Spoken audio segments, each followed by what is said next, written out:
Primero, darle las gracias por unirse a esta reunión tan importante para los pacientes con esta patología, que ya sabemos que es una patología poco frecuente y que necesitamos muchas respuestas a esas preguntas que seguimos haciendo una y otra vez en bucle y otras que van saliendo. Pero agradecido de que una tarde de lunes hayas aceptado esa invitación por el bien de los pacientes. Ya le Encantado de poder estar aquí con vosotros. intentar ser ágil en las preguntas, por lo menos por nuestra parte, y en las respuestas, como usted lo vea. Se está grabando la sesión, doctor. ¿No le importa? Muy bien, no, sin problema. Vale, perfecto. Además que sale muy bien ahí con el hospital de fondo. Pero Sí. bueno, vamos a empezar con el tema del diagnóstico y síntomas. Y nos preguntaban que a partir de qué cifra de extrasístoles ventriculares es indicativo de patología y si se puede desaparecer esas extrasístoles con medicación. A ver, las extrasístoles son una arritmia muy frecuente de la población general y no siempre están asociadas a patología, ¿vale? Entonces, bueno, pues las extrasístoles pueden aparecer en personas que no tengan ningún tipo de cardiopatía y no son en sí mismo peligrosas en el sentido de que tener extrasístoles no es indicativo de tener una muerte súbita, tener una arritmia ventricular. Sí se sabe que cuantas más extrasístoles, las extrasístoles ya sabéis que es un latido que se adelanta y que surge, y si vienen del ventrículo, pues que se adelanta en el ventrículo, pues denota una cierta inestabilidad eléctrica. Entonces, si uno tiene muchas más extrasístoles, pues eso se ha visto que se asocia o está ligado a tener más arritmias ventriculares. No hay un punto de corte como tal, que digamos, oye, a partir de este punto, pues ya las cosas van fatal. No, eso no existe, ¿vale? Pero sí es cierto que, bueno, pues es muy habitual que ya a partir de un número de 200, 300 extrasístoles diarios, pues hombre, eso ya empieza a ser un número como para considerarlo, como decir, oye, a ver qué le pasa a esta persona, por qué tiene este número de extrasístoles. A lo mejor luego resulta que no encontramos nada, pero bueno, pues sí es un número aproximado en el que a partir de ese valor, pues le damos importancia como para hacer pruebas adicionales y ver en qué situación está el paciente.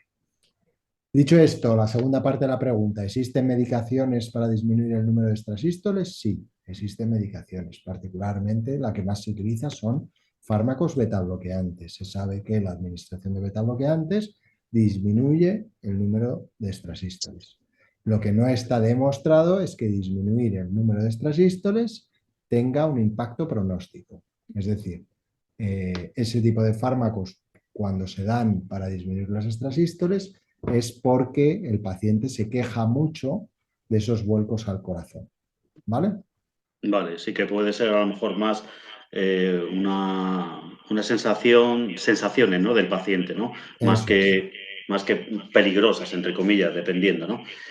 También comentaban algún socio que tenemos dolor en el pecho. Si sabemos, bueno, más en la parte del corazón, ¿qué es debido? ¿Qué puede ser debido? Vale, pues en ocasiones los pacientes que tienen una miocardiopatía ritmogénica pueden tener dolor torácico. Y aunque no se conocen totalmente esas causas de ese dolor torácico, se piensa, o en una parte de los pacientes, está relacionado con inflamación del corazón. ¿Vale? Ujú. Entonces, cuando existe esa inflamación del corazón, que se llama miocarditis, ¿vale? Porque es inflamación del miocardio, todo lo que acaba en itis en medicina es inflamación, ¿vale? Por eso es faringitis, por eso es otitis y apendicitis también. Entonces, en este caso, pues cuando hay una miocarditis, que es la inflamación del corazón, en algunos pacientes pues les puede doler el corazón, ¿vale? En otras causas, pues duele el pecho y bueno, hay muchas cosas en el pecho, no solo está el corazón, pues a lo mejor puede Ujú. ser un problema de acidez de estómago, ¿vale? Aquí hay un poco que ver el origen de por qué viene y por qué ocurre esa manifestación. Pero respondiendo a tu pregunta de el dolor torácico en pacientes con miocardiopatía reumogénica, pues estamos aprendiendo o conocemos que en una parte de los pacientes se debe a episodios de miocarditis. Tendremos tendencia un poco también a eso, ¿no? A justificar todo lo que nos pasa en una rodilla porque tenemos un problema cardíaco. O sea, al final lo achacamos un poco ahí. Ahí tenemos un parte de culpa nosotros, pero con estas explicaciones nos relajamos, la verdad. Luego hablamos de la FEBI. Alrededor del 50%, más o menos, es una FEBI yo creo que no está demasiado mal, pero ¿es normal agotarse con el mínimo esfuerzo físico? Y luego también aparte nos cuesta más recuperarnos, ¿es normal con esa FEBI? A ver, cuando uno tiene una fracción de eyección, que es lo que significa FEBI, fracción de eyección Ujú, del ventrículo izquierdo, que es por encima de 50, o sea, 50 o más, eso se considera una fracción de eyección normal. ujú. Entonces, sería bastante inhabitual que un paciente con miocardiopatía ritmogénica, el problema de su cansancio con el esfuerzo se debiera al corazón si tiene la capacidad de bombeo de sangre del corazón, que en definitiva es lo que mide la FEBI, en esos niveles. Sería muy raro que ese agotamiento que comenta el paciente o que comenta la persona que formula la pregunta tuviera relación con el corazón, porque tener una fracción de eyección en torno al 50%, pues está bastante bien, es casi normal.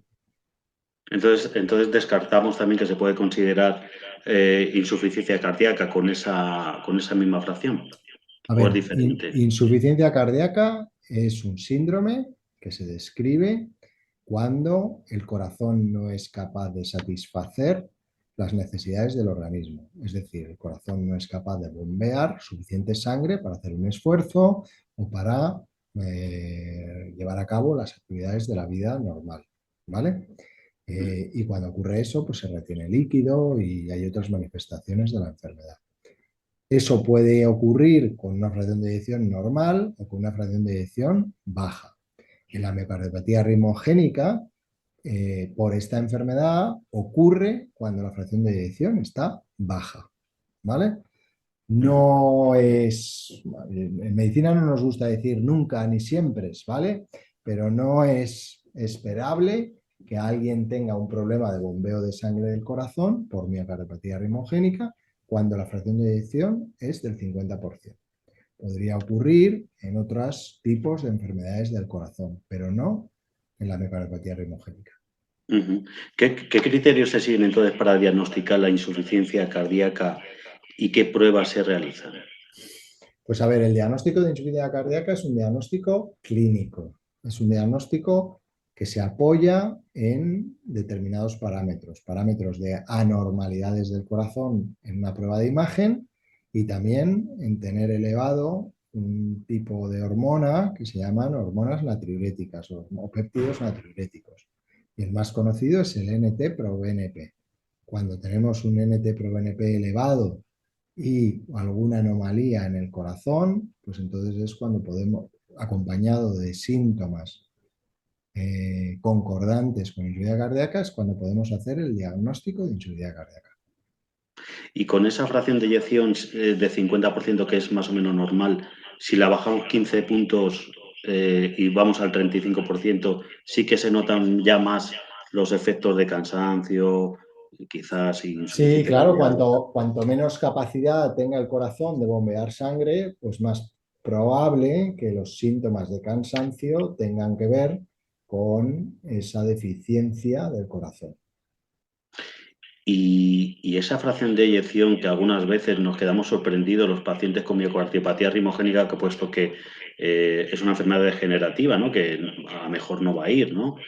Se pueden paliar los efectos un poquito con ablación y con medicación, pero es verdad que nos sorprende, sin tener conocimientos de ello, que lleguemos al médico después de un año y que nos haya subido la fracción de eyección.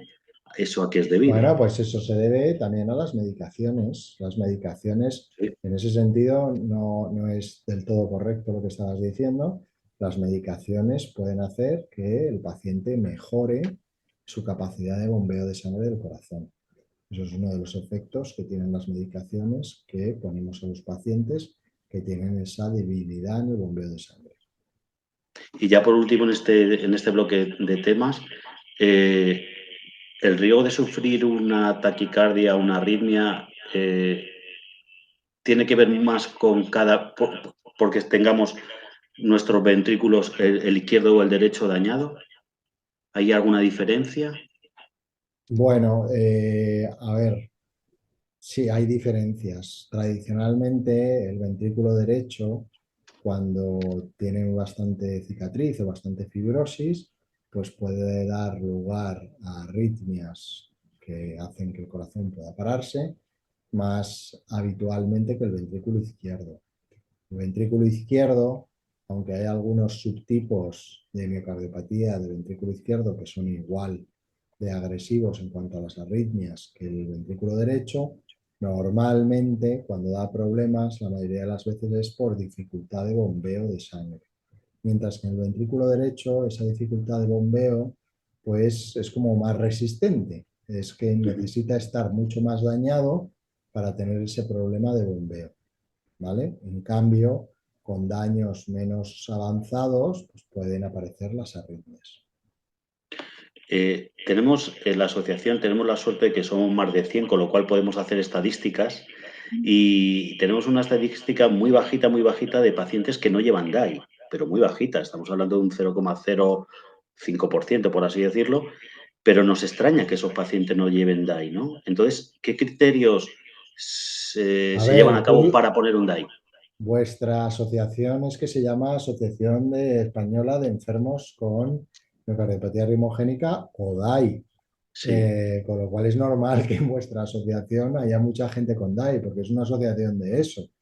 Ujú, Si también tienes en cuenta que la mayoría de, bueno, pues de los pacientes se suelen asociar a asociaciones cuando tienen un problema pues, más agresivo, pues es lógico que vosotros veáis un poco los pacientes que tienen más manifestaciones de la enfermedad. Si fueras un paciente que en tu familia pues la enfermedad no ha dado mucho problema, pues probablemente no sentirías la necesidad de vincularte a una asociación.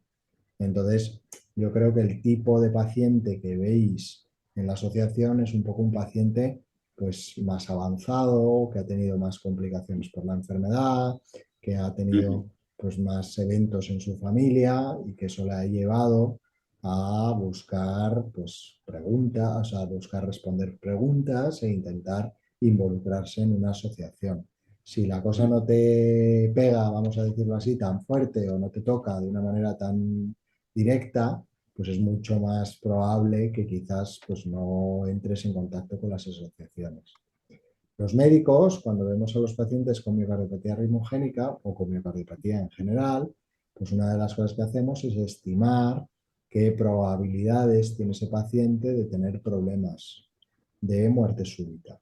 Y si pensamos que esos problemas, pues la probabilidad de que ocurra es alta, pues entonces es cuando le proponemos poner un desfibrilador.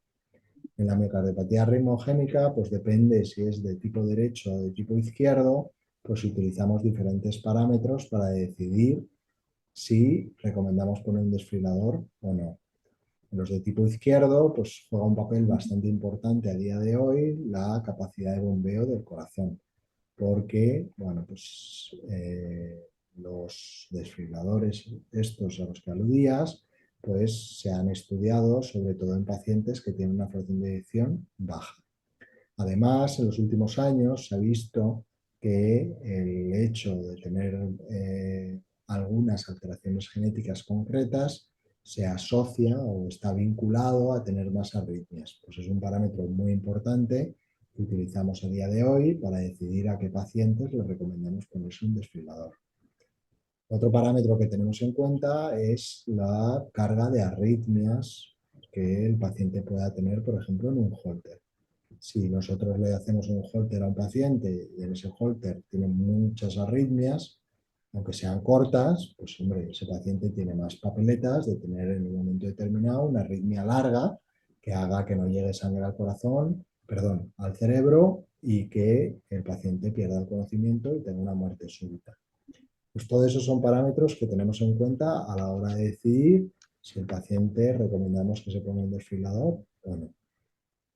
Intravenoso o submuscular, hay diferencias para nuestra miocardiopatía rimogénica. De hecho, volviendo otra vez a las estadísticas, solamente hay 3 socios que tienen subcutáneo, ¿no? Entonces, Vale. A para los que ver, no sabemos, no entendemos que sea así, puesto que Os Muchas veces las explico. sardinas se quitan con terapia, ¿no? Existen dos tipos de desfibriladores. Ujú. Los dos funcionan muy bien en los pacientes. Hay uno que lleva un cable dentro de la vena que llega hasta el corazón. Y hay otro que ha salido en los últimos años que se coloca bajo la piel, subcutáneo, y el cable no toca el corazón directamente, sino que va debajo de la piel, pues paralelo al esternón. Tienen ventajas e inconvenientes. Son como dos modelos. Esto es como tener un coche descapotable o no descapotable. Pues tienen ventajas e inconvenientes de que sea descapotable. A lo mejor en verano es fantástico porque te va dando el sol, pero en invierno te puedes mojar. Entonces, bueno, pues hay sus pros y sus contras. En general, bueno, pues se suele preferir, en pacientes que tienen una miocardiopatía reumogénica, se suele preferir el modelo o el tipo de desfibrilador transvenoso, que tiene el cable dentro de la vena. Los motivos son varios. Uno de ellos es que hay más experiencia con su uso que con el subcutáneo. Aunque el subcutáneo ya tenemos varios años de utilizarlo, pues no deja de ser un aparato relativamente moderno. Entonces, bueno, pues la mayoría de los centros pues tienen más experiencia colocando el transvenoso que el subcutáneo. El subcutáneo además es de una sola marca, que se llama Boston, ¿vale? Y transvenosos hay de muchísimas más marcas, ¿vale? Entonces, bueno, pues esa competencia de diferentes marcas también hace que el transvenoso sea algo más barato, lo cual también es un elemento de la decisión, como siempre, en medicina. Tercero, perdón, remarco, lo del precio es importante, pero no es decisivo, es un factor más. Tercero, los desfibriladores transvenosos son más pequeños que los desfibriladores subcutáneos, ¿vale? Se colocan en un sitio distinto, uno se coloca normalmente debajo de la clavícula, ¿vale? Y el otro se coloca normalmente en el lateral. Pues eso depende también de la persona. Hay gente que a lo mejor sea un poco pequeñita y colocarte el aparato en el lateral pues no es posible, ¿vale? Entonces eso es otro factor a tener en cuenta. Cuarto, el aparato transvenoso tiene la ventaja de que como el cable está dentro del corazón, puede detectar de una manera pues, bastante uniforme en todo tipo de paciente las arritmias.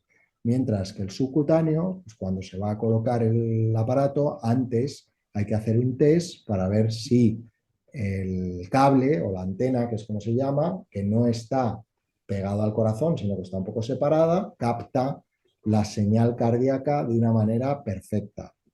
Entonces, bueno, pues hay algunos pacientes, aunque está mejorando el sistema, que como no es capaz de captar la señal del corazón de una manera tan perfecta, pues entonces no son tributarios, no se les puede poner este subcutáneo.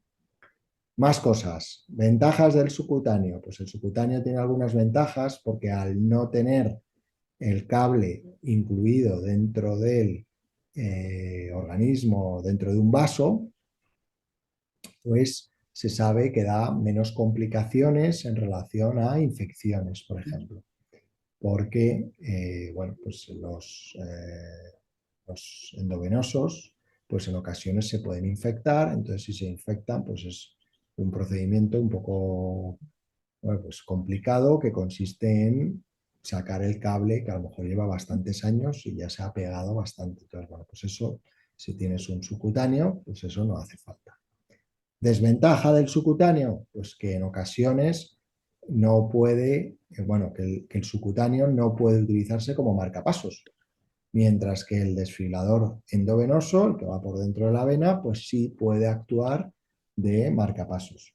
Y eso en ocasiones a los pacientes que tienen miocardiopatía reumogénica nos viene muy bien, porque el desfibrilador que tiene la función esa de marcapasos, que como os digo solo pueden ser los endovenosos, pues puede solo mediante marcapasos quitar una arritmia sin tener que dar un choque.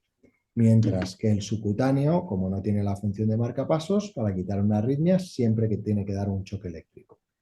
Un choque eléctrico, hombre, no pasa nada, pero no es agradable. Es como meter los dedos en un enchufe. Bueno, pues Uno. hombre, muy agradable no es. Entonces también además, depende en qué circunstancias te ocurra, pues hombre, no es una situación cómoda. Entonces, bueno, pues te puede salvar la vida, pero también tiene sus complicaciones. Entonces, bueno, pues basado en todo esto, pues decidimos qué tipo de desfibrilador optamos en nuestros pacientes. ¿Vale? Ujú. Vale, muy bien, muy aclarado y muy extendido el tema.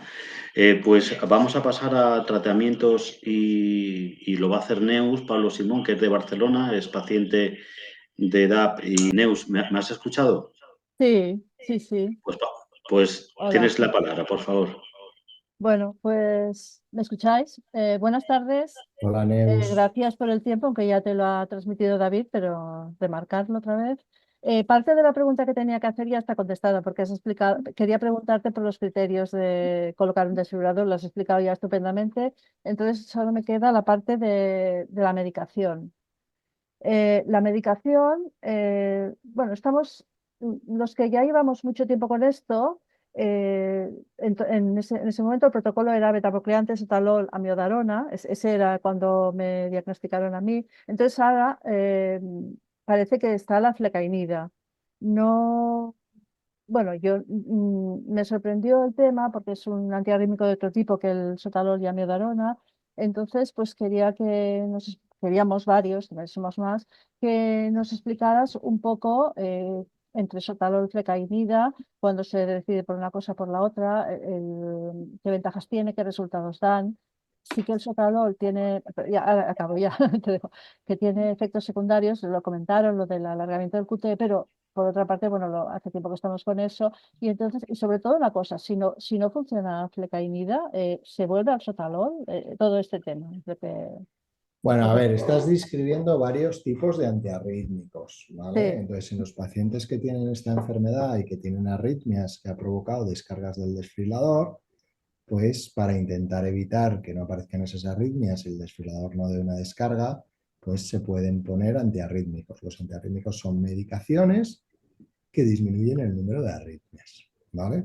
Y como tú bien has dicho, pues existen varias. Una es el sotalol, otra es la amiodarona y otra es la flecainida.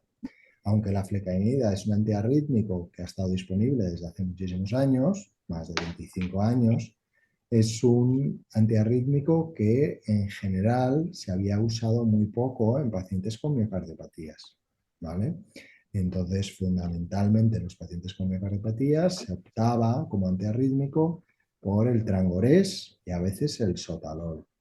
El sotalol, como también tiene un efecto beta bloqueante, pues parecía un buen fármaco para los pacientes con miocardopatía ritmogénica, porque además de evitarnos arritmias sostenidas, pues podía disminuir el número de estrasístoles. En los últimos años, pacientes que han tenido problemas con sotalol o con amiodarona, porque bueno, la amiodarona es otro fármaco buenísimo, pero que también tiene algunos efectos secundarios importantes. Entonces, bueno, pues en esos pacientes que o bien tenían efectos secundarios por estas medicaciones o bien no estaban siendo efectivos, pues había empezado a probar, pues empezó a probar flecainida, que como os digo era un antiarrítmico que normalmente no se utilizaba en estos pacientes. Y algunos de los resultados reportados o que se han descrito después de utilizar esta flecainida en estos pacientes pues han sido positivos. Entonces, algunos pacientes que no respondían o que la amiodarona y el sotalol no les quitaba las arritmias, pues luego con flecainida sí funcionó. Y entonces eso ha hecho que ahora la flecainida cada vez pues, se use más en estos pacientes. Pero sí es cierto que normalmente casi todo el mundo la usa como medicación de segunda línea. Es decir, no se suele empezar el tratamiento con flecainida, salvo que haya una razón muy de peso, sino que se suele empezar con otra medicación y cuando el paciente no responde, pues entonces se prueba con la flecainida.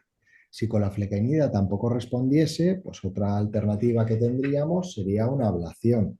La ablación es un procedimiento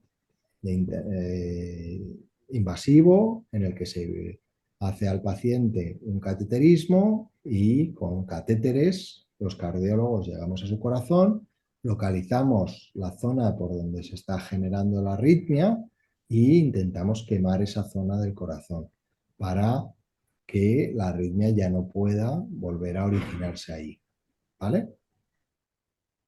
Sí, entiendo que un recién diagnosticado entonces se le daría betabloqueante sotalol ahora o Probablemente varía. sí. A ver, Mm, lo que alguien recién diagnosticado que no tiene arritmias, pues a lo mejor se le da un poco de beta bloqueante y ya está. Si empieza a tener arritmias, pues, o muchas arritmias en el Holter y tal, pues es cuando ya pasamos a sotalol mm. o amiodarona. El problema de la amiodarona, como os decía, es que tiene efectos secundarios. Entonces, si empezamos con la amiodarona a una edad muy joven, pues más probabilidades de que a largo plazo pues le dé efectos secundarios, que suelen ser pues habitualmente a nivel del tiroides, ¿vale?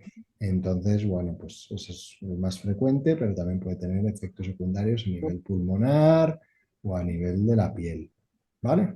Vale. Y, o sea, la flecanida sería una, entiendo que queda como una opción alternativa. Y luego también estos últimos días, no sé, un par de semanas, nos ha llamado la atención eh, artículos que hablaban de la dapaglifosina como antiarrítmico en personas con insuficiencia cardíaca. No sé si esto es un caso diferente del nuestro, pero como La es... dapaglifosina no es un antiarrítmico, ¿vale? Es un diurético que Sí, empezó a emplearse en pacientes con diabetes y que luego se vio que los pacientes que tenían problemas de corazón, pues también era útil. Entonces, bueno, pues ahora es un fármaco que cada vez se está empleando más en pacientes que tienen cardiopatía. Si es un fármaco que hace que los pacientes vayan mejor, pues también en esa mejoría también pueden disminuirle las arritmias. Pero no es un fármaco que demos para disminuir las arritmias o para que el paciente no tenga arritmias, porque no es un antiarrítmico. Es un fármaco que damos para disminuir las complicaciones de insuficiencia cardíaca de los pacientes y mediante esa mejoría, pues también en el PAC va ya. que tendrá menos arritmias. Ujú. Pues gracias. Yo ahora le paso el relevo a David. Bueno, vamos con el seguimiento a los familiares.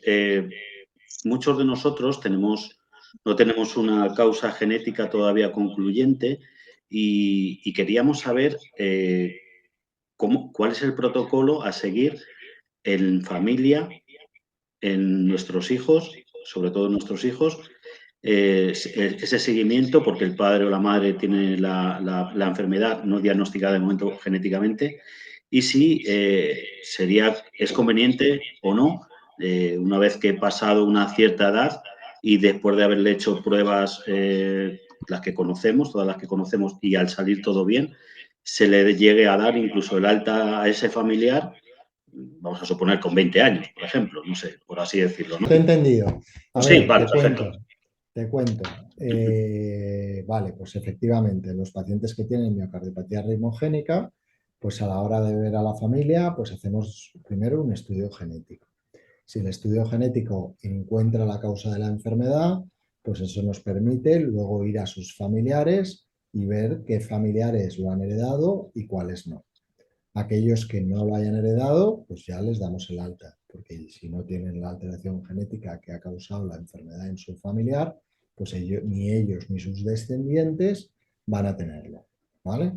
Esto no salta generaciones, la genética no salta generaciones.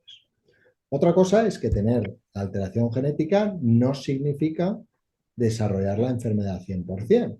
Entonces puede haber alguien que tenga la alteración genética que no le dé problemas, pero que sí transmita la alteración genética a la siguiente generación, que a lo mejor en ellos, sí, en esa siguiente generación, sí puede dar manifestaciones de la enfermedad.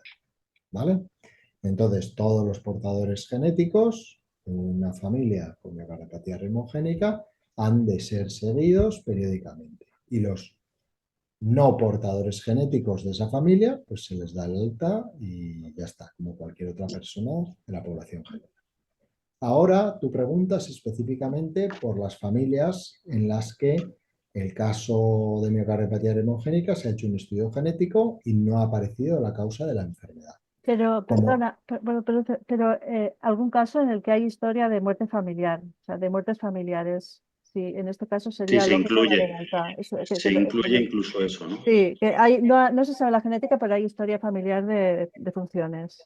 Entonces, Bueno, no me cambia nada, ¿vale? Os bueno, no cuento lo sé, yo te mismo. lo aclaro. Entonces, si tenemos un paciente con una miocardiopatía ritmogénica, pero que se ha hecho el estudio genético y el estudio genético ha sido negativo, pues es obligatorio ver a todos los familiares. Y en esos familiares, pues como no sabemos cuál puede acabar desarrollando la enfermedad y cuál no, pues tenemos que seguir viéndolos periódicamente, porque no tenemos la genética para saber quién ha heredado y quién no ha heredado la predisposición a desarrollar la enfermedad. En estos pacientes lo que recomendamos es verles pues normalmente una vez al año desde la adolescencia, más o menos, o desde los 10 u 11 años y hasta los 20 u 21 años una vez al año. Si para los 20 o 21 años no han desarrollado ningún tipo de enfermedad, pues luego lo que podemos hacer es espaciándolo poco a poco, ¿vale? Pues inicialmente a lo mejor pasemos a verle cada 2 años y siempre avisándole de que en caso de que empiece con algún tipo de síntoma, pues ha de consultar. Y si llega a lo mejor a los 55 o 60 años y no ha desarrollado ningún tipo de enfermedad, pues a lo mejor ahí ya pues podemos plantearnos pues, revisarle una vez cada 5 años o incluso darle el alta, pensando que si hombre, se llega a los 60 años y no ha desarrollado la enfermedad del hermano, pues lo normal es que ya no la desarrolle posteriormente. Vale.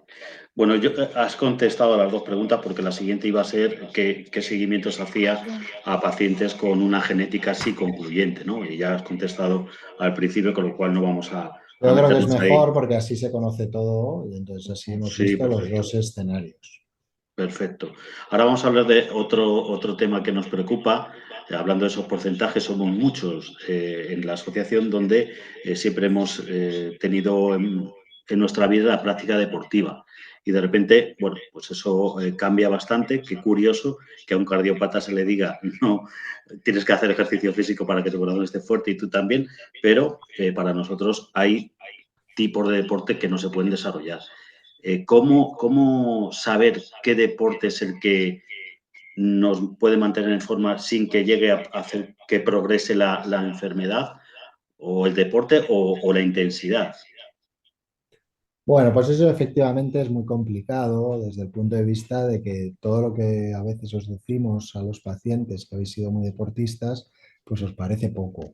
Sí, Entonces es complicado llegar a un acuerdo o a una especie de, bueno, pues, de entente entre las expectativas del paciente y lo que recomienda el médico.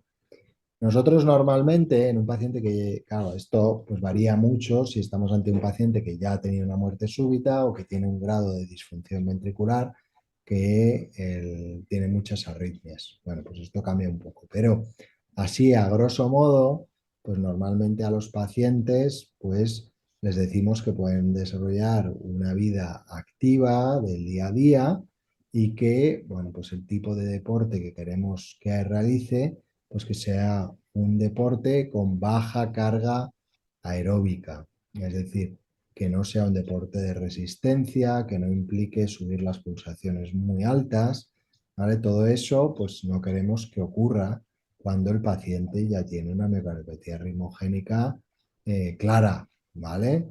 Entonces, en esos pacientes, pues normalmente intentamos pues, dirigirlos hacia actividades que no tengan esa alta demanda. Pues, por ejemplo, jugar al golf, la caza, pues diferentes tiro con arco, es decir, hay diferentes deportes que no implican el tema de la demanda cardiovascular. Si es cierto que, bueno, pues como todavía algunos quieren seguir haciendo algo de deporte, pues intentamos adaptar las recomendaciones un poco a lo que tiene en su entorno. En ese sentido, si el jugador, por ejemplo, no es un súper jugador de pádel, pues el pádel es un buen deporte porque es un deporte que tiene bastantes interrupciones, con lo cual las pulsaciones no da tiempo a que lleguen muy altas y es un deporte con muchas interrupciones. Entonces, al tener muchas interrupciones, al corazón nunca le da tiempo, como quien dice, a subir las pulsaciones y mantenerse altísimo. Eso siempre mientras el nivel de juego sea un juego medio, ¿vale? Si tú ves un partido de estos de los profesionales de pádel, pues se pueden tirar 10 minutos pegándole. Entonces eso, desde luego, no es a lo que nos referimos, ¿vale? Entonces, bueno, pues esa es una vía. Normalmente le decimos a los pacientes que limiten, que puedan llevar un pulsómetro, un reloj, que va detectando el ritmo del corazón y te puede mandar señales de aviso. Entonces, a estos pacientes que tienen esta enfermedad, casi invariablemente les decimos, oye, mira, con respecto al deporte, no hagas más de, bueno, depende de la edad que tenga, pero de X pulsaciones con el deporte. Y bueno, pues eso también nos ayuda a decidir qué deporte y qué grado de pulsaciones le dejamos hacer al paciente. No quiero dar un número fijo Claro. porque las circunstancias de cada paciente pues son muy variables y también las edades. Una frecuencia cardíaca que para una persona mayor pues sería muy alta, pues a lo mejor para un paciente joven está correcta. Entonces, prefiero no dar un número fijo como receta para todo el mundo. Es importante el deporte, de hecho, yo creo que es la base, ¿no? Para estar un poco en forma. ¿Y tiene diferencia dependiendo de la genética que se desarrolle o que mute más o que se alimente más, ¿no? De ese deporte por la genética que se tenga? ¿Hay una genética, un gen establecido en esta patología que puede causar más daño si hacemos más deporte Pues o sabemos que hay determinados subtipos genéticos de la enfermedad que la actividad física está demostrado que acarrea más complicaciones. La actividad física intensa pues es como más nociva, ¿vale?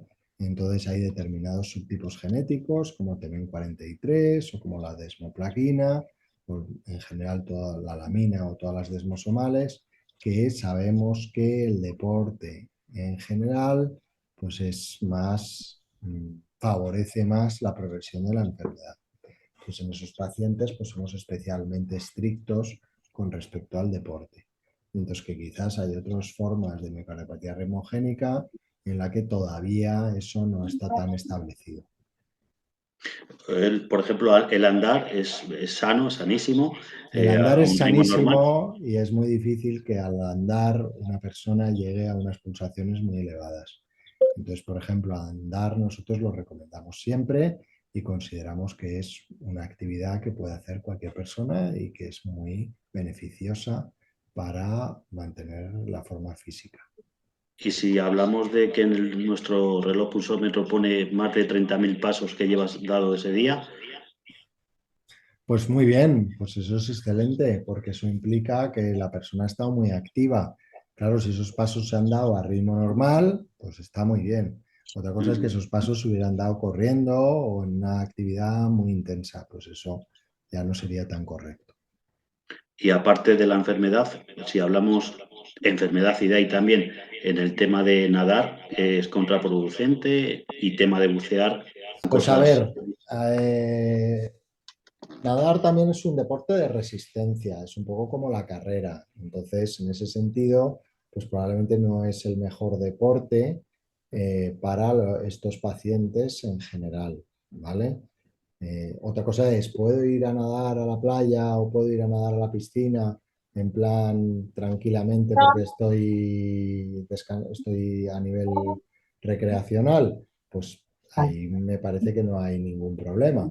Pero si lo que queremos es hacer actividad deportiva nadando, pues no es la mejor actividad. Con respecto al buceo, pues el problema del buceo es que si hay una arritmia y una descarga del desfibrilador mientras se está buceando, pues el paciente tiene riesgo de tener un ahogamiento.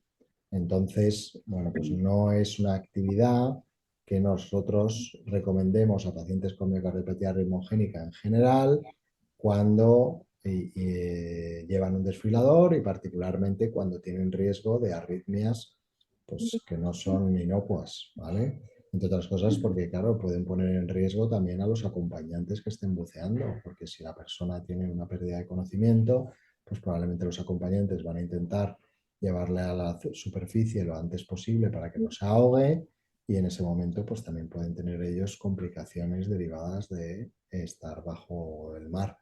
Entonces, bueno, pues el submarinismo, desgraciadamente, pues no es quizás la mejor actividad para los pacientes que lleven un desfibrilador o que tengan este tipo de enfermedad. Como siempre, puede haber excepciones si el paciente lleva estable durante un montón de tiempo, sin arritmias y la probabilidad de que le ocurra el episodio justo estando debajo. Bueno, pues sí, pues evidentemente, pues eso ya son circunstancias individuales, pero en general yo creo que la imagen tiene que quedar esta. Igual que tampoco, pues sería de muy buena idea que un paciente de estas características pues esté haciendo alpinismo, porque si te da una descarga cuando estás haciendo alpinismo y estás en una cordada, pues te puedes perder el conocimiento, caer y arrastras en la cordada a compañeros.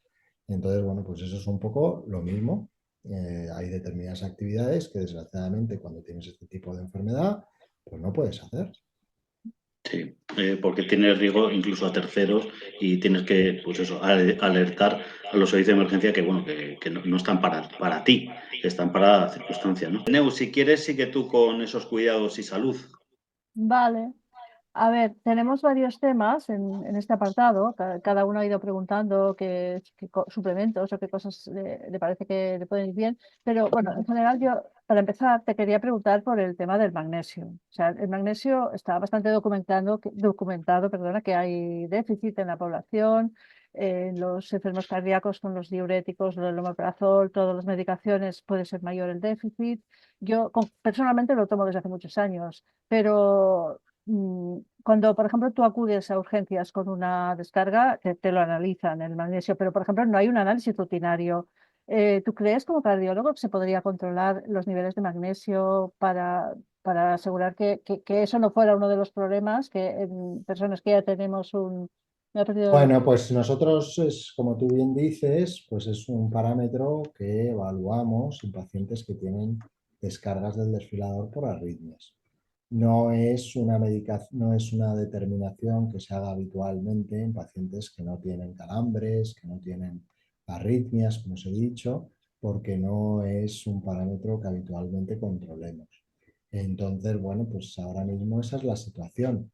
Si sería útil controlarlo preventivamente en toda la población, pues, bueno, pues cada uno puede tener su opinión. Ahora mismo, pues la verdad es que no hay evidencia, no hay ciencia que avale medir el magnesio en toda la población de forma sistemática porque eso va a tener efectos beneficiosos, ¿vale? Pero ni siquiera en personas con patologías cardíacas, por ejemplo, a lo mejor se podría reducir algunas medicaciones. Pues No evidentemente considera. podría ser interesante, pero como te transmito, pues no Ya, ya, hay sí, sí. datos científicos que avalen que tomar suplementos de magnesio de forma sistemática o que medir el magnesio de forma sistemática en los pacientes con cardiopatía se traduzca en beneficios de salud. Bueno, entonces sigo con los Bueno, si a ti temas. te va bien y lo estás No, tomando, no, pues tampoco me bueno, parece mal. yo conozco algún... Daño no te va a Oh, hacer, no, con no, lo es que cual, además es una cosa que es inocua, entonces por eso yo sí conozco algunos artículos. Claro, no está protocolizado. Bueno, hay otros pacientes que preguntan si sería, va en esta línea, que si sería recomendable un control más estricto de los electrolitos, en la línea de cuando vas con una arritmia, pues hacerlo de manera más sistemática. Preguntan eso. bueno, pues a ver, en general, sí, nosotros recomendamos que los electrolitos son los iones que tenemos en la sangre, ¿vale? Entonces, bueno, pues tener unos niveles adecuados de sodio, potasio, ¿no?, que son los electrolitos principales, pues es fundamental para no tener arritmias y no tener problemas. Hay algunos fármacos que hacen perder o hacen disminuir o subir los valores de estos electrolitos y eso puede provocar arritmias. Además, hay algunas circunstancias, como por ejemplo la deshidratación o una diarrea muy importante que hace perder esos electrolitos y eso se puede traducir en problemas de funcionamiento del corazón y arritmias. Entonces, bueno, pues en esas circunstancias siempre se le dice a los pacientes que tienen problemas de corazón y particularmente que son susceptibles a arritmias, como sería vuestra enfermedad, que extremen las precauciones en caso de tener pues diarreas intensas, episodios de deshidratación. Bueno, pues si estás en Murcia en verano, en agosto, a las 3 de la tarde, pues te tienes que hidratar muy bien, porque si no vas a sudar tanto y más si haces deporte o haces algún tipo de actividad, pues que podría ocurrir que eso facilitase el que tuvieras arritmias, ¿vale? Entonces, bueno, pues efectivamente es conveniente tener una buena hidratación y una buena alimentación para que no ocurran estos problemas. Y si tienes un desencadenante, como podría ser una gastroenteritis, que tuvieras una diarrea, pues especialmente con mayor razón estos pacientes pues tienen que asegurar una buena hidratación, bien tomando suero o tomando bebidas que aporten esos minerales, esas sales y ese líquido que están perdiendo por otro origen. Bueno, el siguiente sería el tema de los suplementos de Q10. Si tienes alguna experiencia o pueden ser útiles en insuficiencia cardíaca o no. Pues a ver, yo no tengo mucha experiencia. Es cierto que hubo una época en la que se valoró la posibilidad de dar suplementos de Q10, que es un fármaco que ayuda al metabolismo de las mitocondrias. Las mitocondrias son una organela de las células que es la fábrica energética del corazón y de los músculos en general, de las células de cualquier célula, pero los músculos, ya sean músculos estriado o músculo cardíaco que hace mucha actividad, pues tienen muchas mitocondrias. Entonces, bueno, pues se probó dando suplementos de Q10 con los pacientes y, bueno, pues la verdad es que los resultados han sido muy discordantes. Hay estudios que efectivamente parecía que podía funcionar o podía ser beneficioso y otros estudios que no han mostrado ningún tipo de efecto. Por este motivo, no es un fármaco que esté recomendado de forma sistemática y general a los pacientes con cardiopatía. Es un fármaco que se puede conseguir, pero por ejemplo no lo cubre la seguridad social, porque como os digo, no hay evidencia, no hay datos científicos que avalen que es beneficioso en pacientes con cardiopatía. Si es cierto que no tiene efectos secundarios. Entonces, al no tener efectos secundarios aparentemente, pues bueno, pues hay algunas personas que deciden probarlo y si les sienta bien y se consideran que les está haciendo bien, pues yo no tengo ningún problema en que lo sigan tomando esos pacientes. Pero yo no lo prescribo habitualmente a mis pacientes. Sí, sí, solo era para saber tu opinión. Evidentemente, todo lo que no es medicación. Luego, otros socios preguntan también sobre el tema de la creatina, porque se ha recomendado para problemas musculares, de lesiones, entonces para recuperación muscular. Entonces, si es, más que nada preguntan si es incompatible con la enfermedad o la medicación. No, no es incompatible con la enfermedad y la medicación, ¿vale? Es también un suplemento proteico que, bueno, pues sobre todo para las personas que realizan ejercicio muscular importante, pues ayuda a la recuperación de ese músculo tras el ejercicio. Bueno, Sí. podrías hablar un poco de, no sé, también se puede dejar, de cara a dar esperanza a los socios, habíamos hablado del tema de los tratamientos experimentales, cómo está lo de, o sea, el estado, porque sí que nos los han explicado, pero ahora cómo está esto en España, qué posibilidades, qué Claro. perspectivas hay. A ver, en estas enfermedades hay mucha investigación para intentar buscar tratamientos nuevos que permitan mejorar el pronóstico de los pacientes. Entonces, bueno, pues hay varios estudios que se están desarrollando, ¿vale? Algunos, por ejemplo, nosotros participamos en el Hospital Puerta de Hierro para desarrollar terapias que sean específicas para la miocardiopatía ritmogénica y más en concreto para algunos subtipos genéticos de miocardiopatía ritmogénica. Entonces, bueno, pues yo creo que en los próximos años, en ese sentido, va a ser una situación muy positiva porque habrá diferentes estudios para diferentes subtipos de miocardiopatía ritmogénica.